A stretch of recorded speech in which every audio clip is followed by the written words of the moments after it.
The 223 is a Grant Locomotive Works C16 consolidated locomotive, and it was built in 1881. The locomotive ended up as a Rio Grande narrow gauge locomotive. It has a 3-foot wheel span, and it was used mostly in Colorado, in the mountainous areas, and it hauled freight. I don't know if it hauled any kind of passenger, but it did haul freight, and it was in use until 1940. At that time, they decommissioned the locomotive, and it was donated to the city of Salt Lake City in 1941.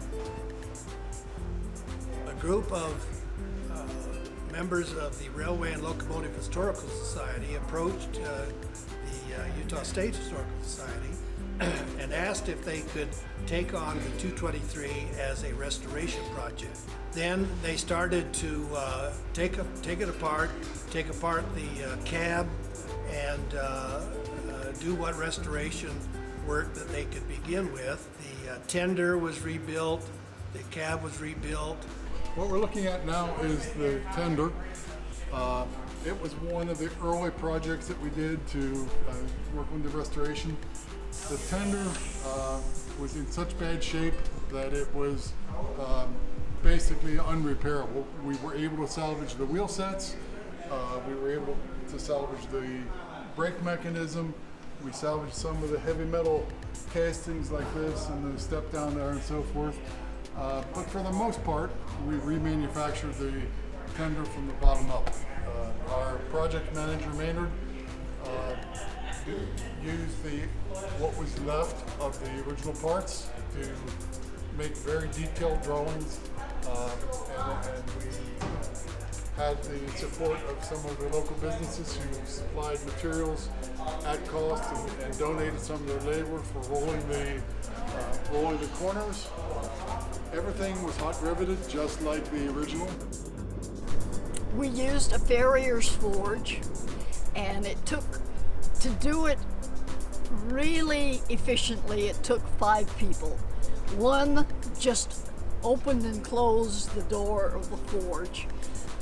I took my tongs, pulled the red hot rivet out and put it in the hole. And then somebody took a hammer and hammered it home.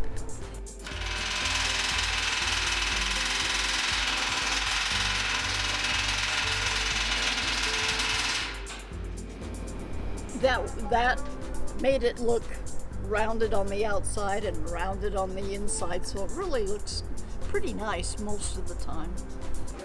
We estimate that there's about 5,000 rivets in the job. Because the rivets are used to hold multiple pieces of metal together, that means we drilled about 14,000 holes to put those 5,000 rivets in it. So the tender is just about complete. We have to put the air tank on the top. You saw that back in the storeroom. We need to do a coating on the inside to keep it from rusting from the inside out. And then it's painting and lettering. So it is very, very close to being completed.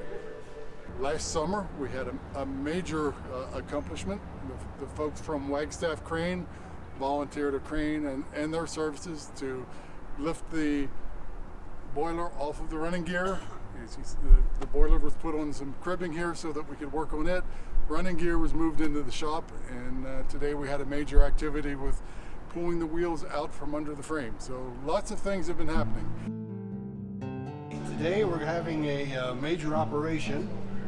We've been working for several weeks in taking apart the running gear of the 223, and today we're going to lift the frame and remove the drive wheels, and we're going to be sending those down to Salt Lake City to be refurbished.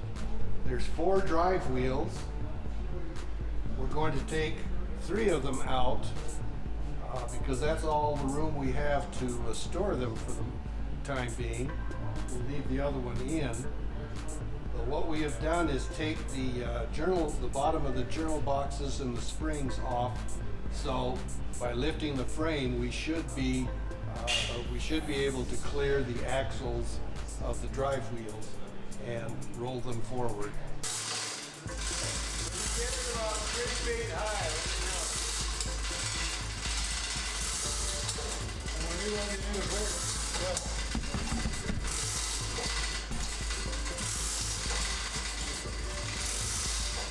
That's not moving.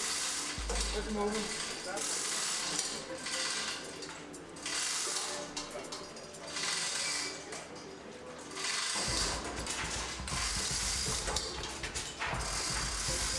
Once you come back to it.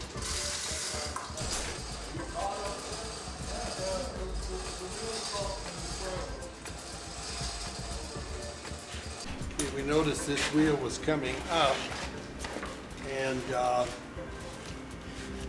it's due to these crossbars here that hold the spring, and they're binding, and so the wheel and journal box isn't free to drop as we raise the frame. To do anything, you're going to have to get that bridle out of there. On both sides.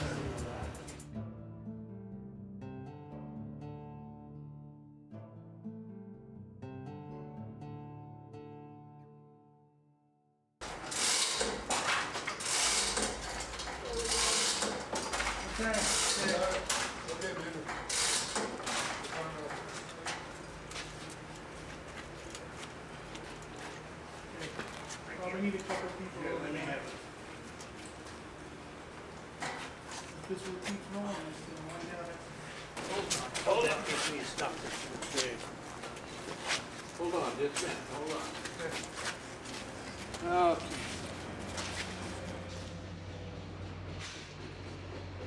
Some of the activities that we've done over the last year to year and a half, look at the top of the boiler, it no longer has a sand dome on it.